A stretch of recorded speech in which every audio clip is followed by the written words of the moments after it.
Hey everyone, Matt from Workshop Tinkerers here. Today I'm working on my printer. My print bed from my Wilson 2 3D printer. I'm not sure if you can see that. I'm looking down corner to corner. But it is getting rather severe. Up there you can see. Rather severely warped. This is just a 1/4 inch plywood, laser cut 1/4 inch plywood. It came with the kit. It's quite nice and works real well, but it's warping, and it's actually warping so bad that it's dragging and causing issues. So I want to replace it. Now I started this project 9 months ago, I want to say, and had someone I know cut out this. This is a 3.15 millimeter thick aluminum. I can't remember what alloy. They did it on a CNC router for me, and then I hand cut the circle, of course, to try to reduce weight. Now my transcription for sizing was obviously off because this overhangs quite a bit. I need more material taken out to get it lighter because this is much more rigid. I don't need a ton of strength out of this, but I'm missing support here, which may or may not matter because it's just got to have these linear bearings, if I can get one here, that get zip tied in place. Of course, this is the same carrier as my original one, but as you can see, I actually had to add screws here to reduce vibration. Now, it leaves me, I have a couple options that I'm thinking about, and something's going to happen before I can use my printer again because I'm not putting that wood one back. But I have a couple options. I either get this one to work, which I also have a problem with the holes front to back are the correct depth, but I'm off by almost 3 millimeters side to side, and it just makes it so the bed just doesn't quite fit. I can slot these holes out just by hand with a file. It'd probably work. It'd be a little sloppy, but with a washer it would work perfectly well. I would then of course need to take out as much extra material, narrow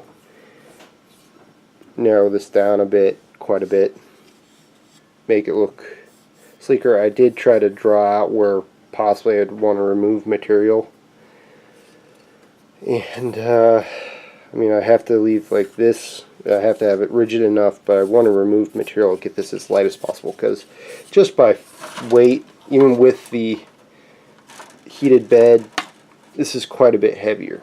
Now I also have another option of this piece of metal here, which is 2 millimeter thick aluminum. It's a street sign. I've been given. It's not from a street, so no, I don't have to worry about any Department of Transport hunting me down. It's from McMaster Car. It's a McMaster Car sign. You can buy them. This one says, "Caution, speed bumps ahead." There, caution. Sorry, I can't get. Can I get? There we go. Speed bumps. I crack me up. No one else understands my humor. Try to do that. I was given this by a friend.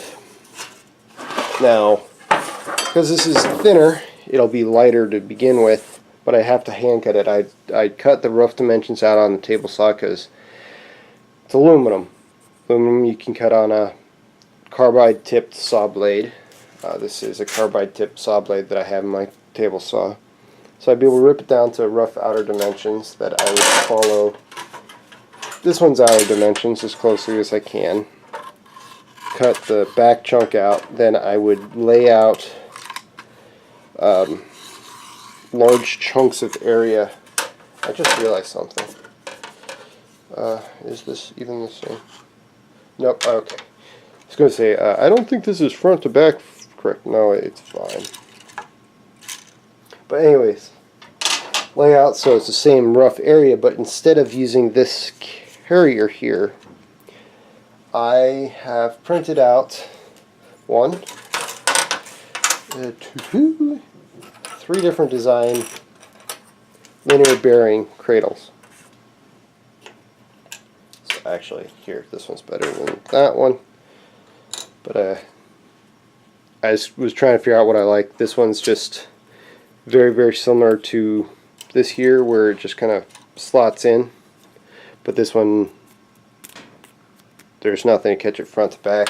This is actually most similar, where you'll slot in there. It can't move front to back. It does have a barrier. This one I think I like best because it has two holes and it actually kind of snaps in there. Downside, it'd be the most difficult to install because I would have to snap it down. But it's also most secure even without the... Anyways, option of trying to install these just on the plane so I don't have all that extra plastic, because this one I did have problems with vibration. And then I could use just some 4mm bolts instead of this contraption here to hold my belt. And I might replace this belt. It might be a little stretched. I don't think it is, but it might be. It's possible. Anyways, decisions. I originally was coming in here planning on starting ripping this down. This one's got so much work done. I might just finish this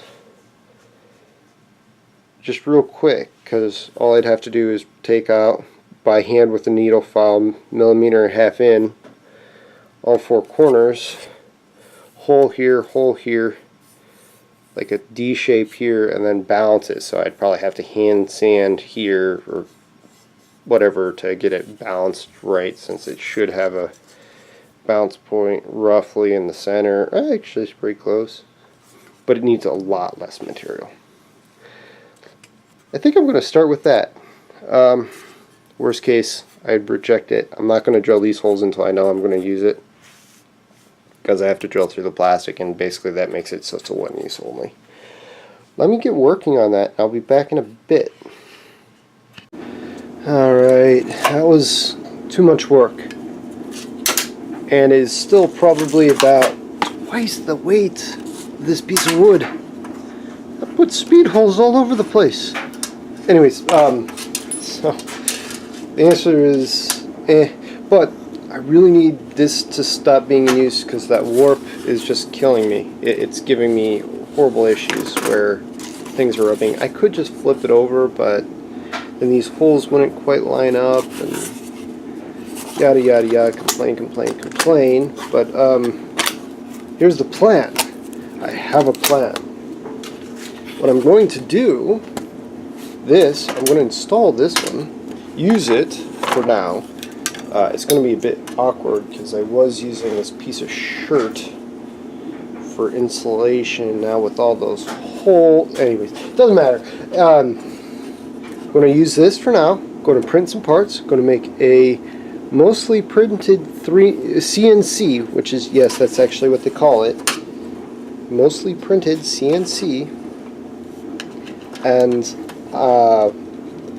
then I'm going to use that CNC after I learn to use it, because I don't know how to use it, to cut a new bed out of this aluminum, which is actually stronger, stiffer, and thinner, so hopefully I can get smaller pieces. But anyways, see, you can make stuff by hand and still have it work. Well, partially by hand. You can put speed holes in things by hand and still have it work. Alright, I'm going to go install this in my printer and get some prints going. Thanks. Keep tinkering. Bye.